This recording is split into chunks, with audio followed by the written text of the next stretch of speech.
Ah, Renato Meirelles, a sua vinheta não tá mais aqui. Brasil em Retratos. É tão legal essa vinheta. Eu vou procurar ela de novo. Ela não entrou no ar. Mas o Renato Meirelles, presidente do Instituto Locomotiva, está aqui conosco hoje falando sobre um tema que é polêmico. Eu não entendo por quê. Viu, Renato? Você que está há tanto tempo trabalhando com isso, com pesquisas ligadas à política e à eleição também, essa sombra pairando em cima da urna eletrônica, é algo um tanto inexplicável em 2021, não é não? Bom dia para você. Olá, bom dia, é um prazer estar aqui, mesmo com esse frio que está em São Paulo, eu falo de São Paulo, e sem a minha vinheta que eu também adoro. Mas vamos lá. O questionamento das urnas eletrônicas, no nível que chegou no Brasil, está diretamente ligado ao processo de polarização política que nós fizemos. Tanto que o índice de aprovação da urna é muito maior entre quem questiona o governo do que entre os apoiadores do governo. Na prática, nós temos 2/3 dos apoiadores do governo que são contra a urna eletrônica e 2/3 dos brasileiros, quase 3/4 dos brasileiros, no geral, que defendem o modelo atual de votação, que inclusive é auditável e reconhecido no mundo inteiro como exemplo de modelo de votação. O que a gente está vendo aqui? Na prática, nós estamos observando que a radicalização política começa a questionar coisas que eram básicas, como se vacina salva ou vacina mata, e se a urna eletrônica funciona ou não funciona. Quem tá te ligando aí, Renato? Não, é a porta aqui, mas já vão atender. Ah, então tá. Enquanto isso, ó, eu vou soltar a vinheta. Oba! Brasil em Retratos. Alô, valeu. Com Renato Meirelles. Programa ao vivo é um barato por isso, né? Vinheta que não funciona, a gente tocando a campainha na porta. É assim mesmo. E o Renato estava trazendo essa questão da polarização, como ela levanta, né, esse tipo de questionamento. Renato, sabe o que eu ia perguntar? Você trouxe números aí muito interessantes, né? 2/3 dos apoiadores... 2/3 dos apoiadores do governo, dos apoiadores do presidente Bolsonaro, questionam a urna eletrônica e apoiam o voto impresso. Uhum. Enquanto no restante da população brasileira, quase 3/4, para ser exato, 72% apoiam o sistema atual. Uhum. De votação. E dá para saber do perfil dessas pessoas que questionam, ô Renato, porque é o seguinte, quanto mais o tempo passa, a gente tem mais gente entrando, né? Mais novos eleitores entrando e são pessoas que já vêm digitalizadas, né? Digamos assim, o eleitor ele está cada vez menos analógico, porque o acesso às tecnologias, aos gadgets é cada vez maior. Qual o perfil das pessoas que questionam a urna eletrônica? O que a gente tem visto é quanto maior a escolaridade, maior a aprovação da urna eletrônica e o questionamento das urnas com papel. Por que isso acontece? Porque diferente do que o senso comum pensa, e nós estamos falando de eleitores que a partir de 16 anos ou mais, os mais jovens são mais escolarizados do que os mais velhos.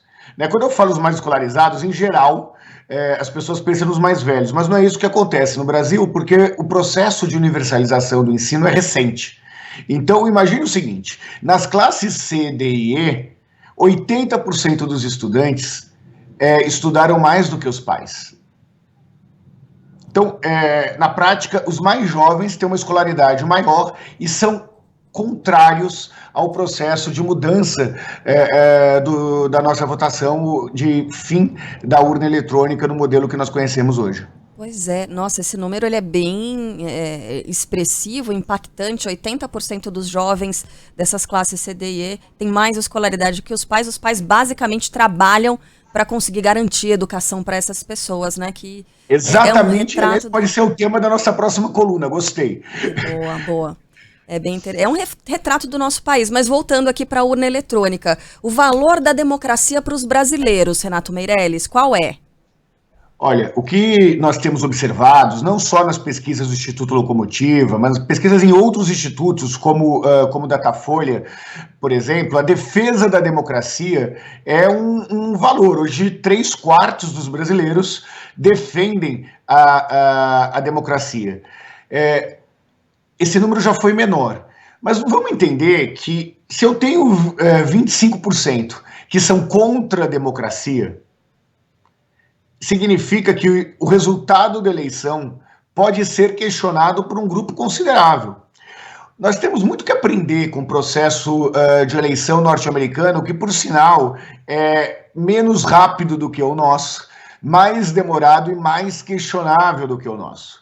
Mas se lá que a confusão estava pronta, as pessoas que questionavam o processo eleitoral, que falavam que teve fraude no processo eleitoral, invadiram o Capitólio, que aqui no Brasil, para os nossos ouvintes terem claro, significa invadir o Congresso Nacional, que é talvez o maior prédio físico da democracia, né, já que representa eleitores do Brasil inteiro, né, quem elege esses deputados são eleitores de todo o Brasil.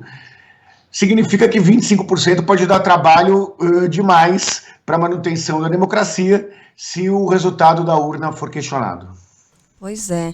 Renato, você trouxe no começo aí do seu comentário um dado muito importante, que é o seguinte: a urna eletrônica, ela é auditável, né? Será que é um contingente muito grande de eleitores que não acreditam nisso, ou que não sabem, né, não tem essa informação?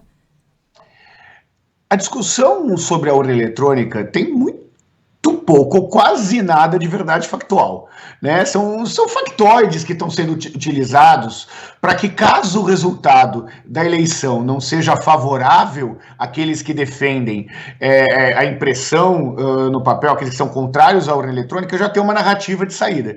Aliás, ontem nós pudemos acompanhar a fala do presidente da República, que falava que, olha, ele pode não ser candidato ou pode não aceitar os resultados se o processo de mudança eleitoral não foi feito. Basicamente, só se aceitará o resultado se a vitória for da situação.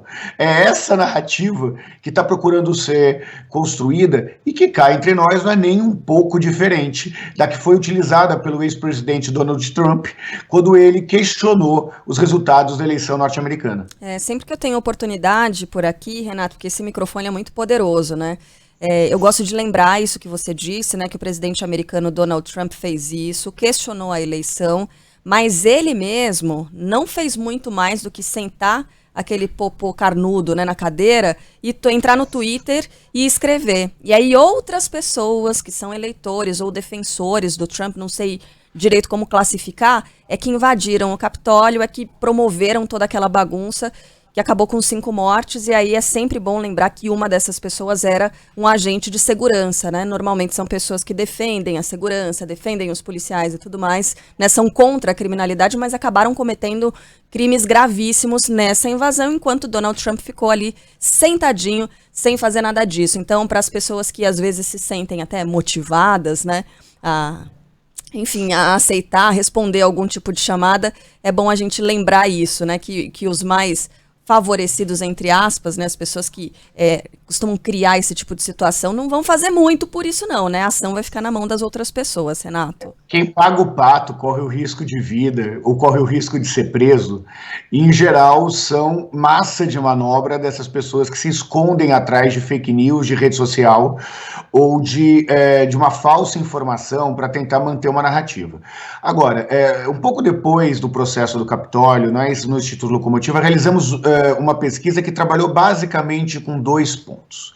E esses 2 pontos nos deixam um pouco mais inspirados aqui no Brasil. Nós perguntamos para os brasileiros se eles eram a favor ou contra o protesto que terminou com a invasão do Capitólio. E nós vimos aqui que só 7% naquele momento eram a favor desse processo. Esse é o dado melhor. O dado não tão bom assim, para os ouvintes da Band News lembrarem, nós fizemos essa pesquisa logo no início do ano, logo depois da invasão do Capitólio, é que quando você pergunta se as pessoas acham que esse mesmo fenômeno poderia acontecer no Brasil, naquele momento 45% dos brasileiros já achavam que sim, que caso o resultado das urnas não favorecesse o governo atual, um movimento parecido poderia acontecer.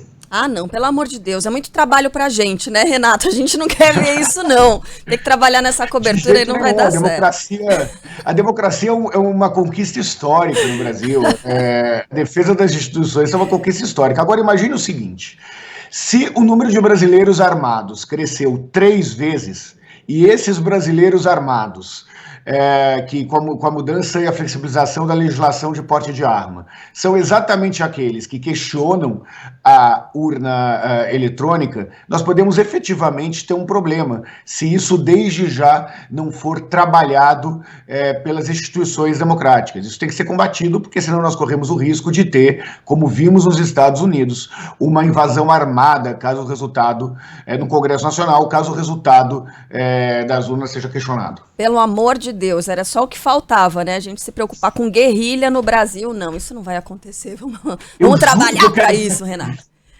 Não, eu juro que eu quero vir aqui dar uma notícia positiva, mas está difícil ultimamente. Não, tudo bem. Renato, na semana que vem a gente volta a conversar. Aliás, na sexta-feira você participa cedinho, né? Aqui da nossa programação. Eu participo às 8h40 na programação da Band News, e na quarta que vem, no mesmo horário, vamos estar aqui conversando sobre a diferença de escolaridade entre os mais novos e mais velhos, para eu conseguir dar uma boa notícia, porque eu não aguento mais da notícia ruim. Combinado, que bom. Um beijo, até sexta-feira. Um beijo, até mais, um abraço para todo mundo da Band News. Até lá.